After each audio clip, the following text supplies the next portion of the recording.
Man, Jets lose again, right? 4-11 on the year.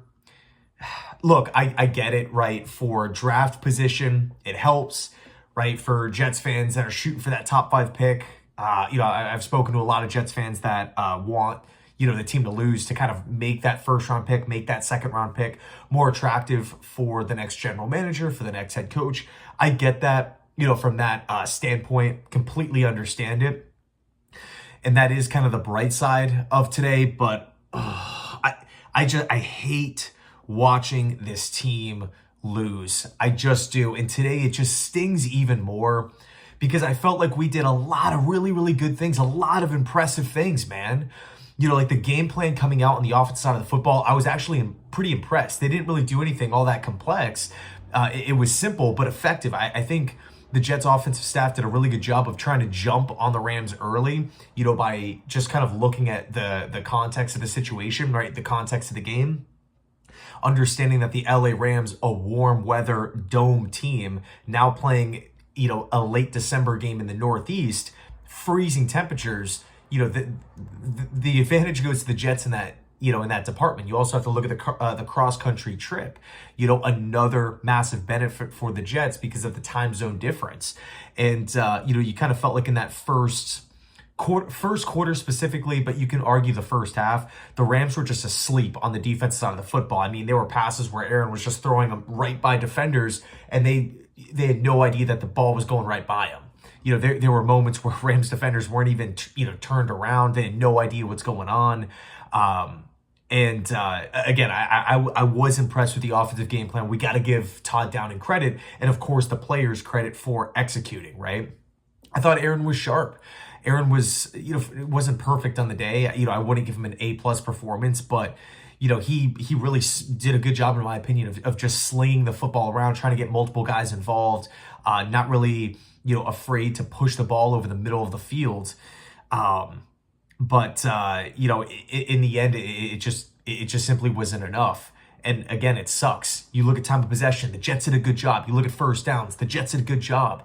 Right, total offensive yards, Jets did a good job. We had that 99-yard drive early on in the game. Are you kidding me? That was really impressive stuff. The offensive line, I felt like outside of the penalties, of course, they were like a brick wall. Aaron had so much time to throw. Even, in the moment where, Aaron had the strip sack fumble, he still had a lot of time. That was really just on him for holding on to the football for so long.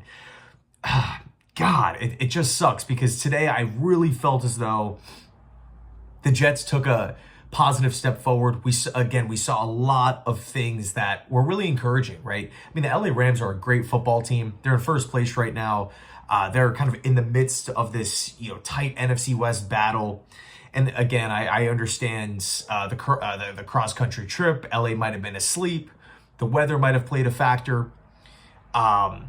But again, I was honestly impressed with what the Jets showed today. Here's the downside, though, right? We continue to just give games away. Like the constant going for it on fourth down. Like today, it looked like it was coached by Brandon Staley. I really, and I understand the argument, right?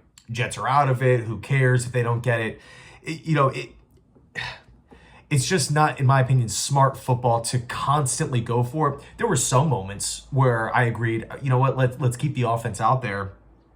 But there were times where the Jets just looked confused, or it just maybe wasn't the right play call on that specific fourth down. I hated going for it within I think it was on the Jets' own 33-yard line. Just a, what are you doing type of moment there. And then even the play call, so the decision I didn't agree with, and then the play call, running Brees up the middle is a fourth, and I believe it was a 4th and 1.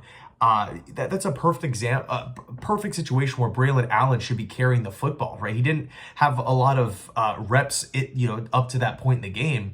Give him the rock right there and just let him mow down a defender. Pick up that easy 1 yard if you want to go for it, backed up in your own end zone. And, again, Jets didn't get it there. To be honest, I really didn't mind going for it when we were, closer to the Rams, or on their side of the field. I really didn't mind it. I felt like at one point the Jets should have just kicked the field goal. But it wasn't just going forward on fourth down, which lost this team the game. Questionable clock management decisions from Jeff Ulbrich, right? Like, especially like leading into half, not using the timeout there for the delay of game. We had multiple mistakes with drops. Lazard dropped 2, Garrett dropped 1, Devontae Adams dropped a touchdown.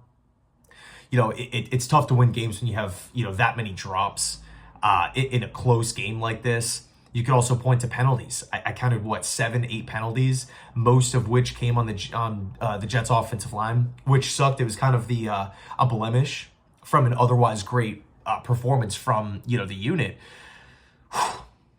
But man, to me, to be honest with you, just in the end, despite all the positivity, despite a lot of the good things that we saw and this offense rolling, the mistakes once again come back to bite this team.